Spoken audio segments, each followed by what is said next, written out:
সূরাতুল আরাফে ঘটনাটির নির্দিষ্ট একটি দৃষ্টিভঙ্গি বর্ণনা করা হয়েছে।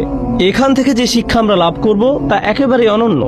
এই শিক্ষা বাকারায় পাবেন না, পরের দিকের সূরা সফাত বা অন্য কোনো সূরায় পাবেন না। এটা কোরআন অধ্যয়নের মূলনীতির অংশ। হয়তো কেউ বলতে পারেন, আমি তো নবীদের ঘটনা জানি, আমি ইতিমধ্যে আদম আলাইহিসসালামের ঘটনা জানি বা মুসা আলাইহিসসালামের ঘটনা প্রভৃতি জানি। প্রকৃতপক্ষে প্রতিবার আল্লাহ যখন কোনো ঘটনা বর্ণনা করেন, তিনি আসলে আপনাকে ভিন্ন ভিন্ন কিছু পাঠ শিক্ষা দিচ্ছেন এবং পৃথক পৃথক প্রজ্ঞা শিক্ষা দিচ্ছেন। আজকে আপনাদের জন্য সে প্রজ্ঞাগুলোর একটির উপর গুরুত্ব দেব, আর তা হলো শুরু থেকে আল্লাহ কিভাবে মানব জাতির সৃষ্টি নিয়ে কথা বলেছেন। খুতবার শুরুতে আমি আয়াতটি তেলাওয়াত করেছি।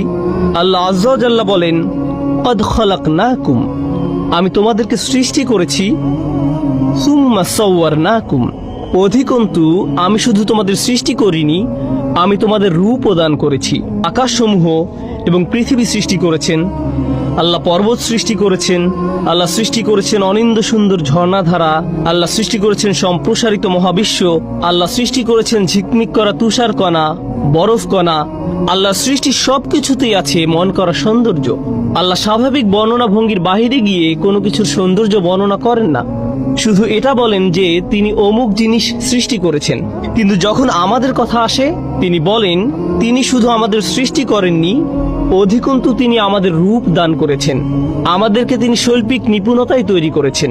রূপ দান করার ব্যাপারটা হলো আরবি ভাষায় তাসবির, অর্থ হলো ছবি। আরবিতে অবশ্য এর জন্য ব্যবহৃত শব্দ হলো সূরা, কিন্তু তাসবির মানে শৈল্পিক সৌন্দর্য দিয়ে কোনো কিছু রূপ দান করা। এখানে যে ব্যাপারটা বোঝানো হচ্ছে, এটা করা হয়েছে এক ধরনের শৈল্পিক চেতনা থেকে, প্রয়োজন থেকে করা হয়নি।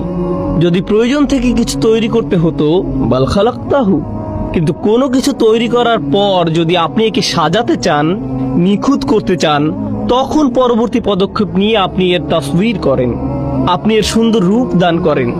আল্লাহ আযজা ওয়া জাল্লা বর্ণনা করেন, মানুষকে সুন্দর আকৃতি দান করা হয়েছে।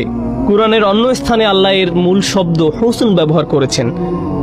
অতএব আল্লাহ আযজা ওয়া জাল্লা বলেন, লাকাদ খালাকনাল ইনসানা ফি আহসানি তাকওয়িম, সূরা ৩ এর বিখ্যাত আয়াত।